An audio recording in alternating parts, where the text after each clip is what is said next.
I'm Ben Colman. I'm the Associate Curator for American Art at the Detroit Institute of Arts. And today I'm going to speak for just a few minutes about one of the most imposing and monumental works from the museum's collection of American decorative arts, the piece you see on your screen, a group of stained glass windows created in 1890 by the American painter and stained glass designer John La Farge for the First Unitarian Church in Detroit. When they were new, these windows were installed in the recently constructed second home for the First Unitarian Church of Detroit, built in 1889 and 1890. That Romanesque revival building, designed by the Detroit firm of Donaldson and Meyer, stood on the southeast corner of Woodward Avenue and Edmund Place in the Brush Park neighborhood of Detroit. The windows were installed on the gable end of the building, directly facing Woodward Avenue, over the entrance porch. Each of the three windows is a memorial to a prominent early member of the congregation. On the left side of the grouping, the so-called Helping Angel panel, a memorial to Royal Clark Remick, one of the so-called lumber barons of 19th century Detroit, who built his fortune harvesting Michigan lumber in the forests north of Flint, Michigan. The center and tallest panel, depicting allegorical figures of faith and hope, is a memorial to Charles Merrill, a one-time business partner of Remick's, who established his fortune through lumber mills in Saginaw and Muskegon, Michigan. On the right side of your screen, another memorial to Merrill, a monumental marble fountain designed by the New York firm Carrier and Hastings, commissioned by his daughter. It originally stood, as you see it on your screen, in downtown Detroit, but in the 1920s was moved to Palmer Park. The rightmost panel is a memorial to former Michigan Governor John Judson Bagley, titled Abu Ben Adhem.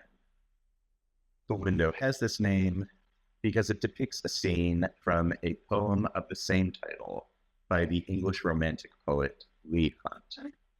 A line from that poem, quote, "Write me as one that loves his fellow man," is inscribed on the lowermost plaque of this panel.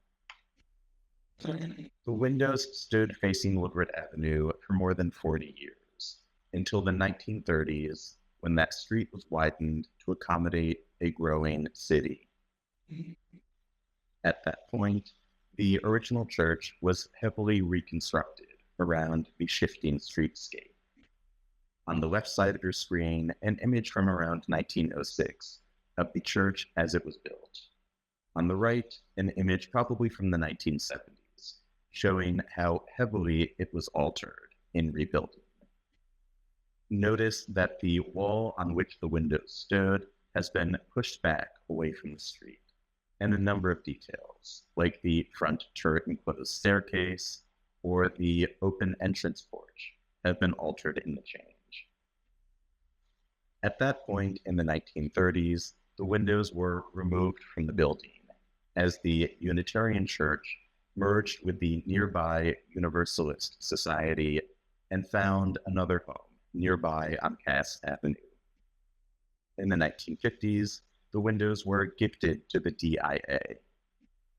Although we can only imagine how they would have looked in their original home, with La Farge's delicate colors and surfaces contrasting against the rough-hewn sandstone of the building, we're now able to examine up close the techniques that made La Farge one of the leading stained glass artists of the 19th century. For many centuries, stained glass artists had worked with a painstaking technique of silver staining and enamel painting on the glass that emphasized the contrast between colorless, translucent panels and those with highly saturated color. Instead of painting on glass, as earlier artists had done, La Farge developed a technique that allowed him to paint with glass.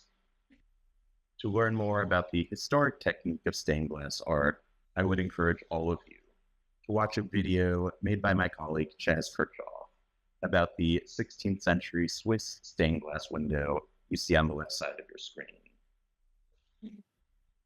This new technique was only natural for La Farge. Although he had studied originally to become a lawyer, he changed course after a visit to Paris, studying art in France, and upon his return to the United States in New England and New York. You can see on your screen the delicate touch that La Farge brought to rendering the drapes of textiles and the gaze of the human figure in this watercolor from 1900. That probably recalls the similar effect he achieved in stained glass for the First Unitarian Church in Detroit. La Farge's revolution in glass was the introduction of a number of techniques. He pioneered, along with his chief rival and peer, Louis Comfort Tiffany, the use of opalescent glass for stained glass windows. The milky and iridescent finish of those panels created a delicate translucence in modulating color. He also encouraged artists to manipulate glass when it was hot to create contrasting surfaces, some smooth and slick, others irregular and rippled. He then layered different panels together to create a laminated surface in which light passed through, sometimes to very opaque and sometimes to very bright effect. The overall result is a remarkably delicate composition, using the rigid medium of glass to create an image that almost looks as if it was painted in watercolor. We are so fortunate that these windows have found a permanent home at the DIA, and when we reopen, I hope you will all come to visit them and marvel, like I do, at the remarkable skill that La Farge introduced into this ancient art.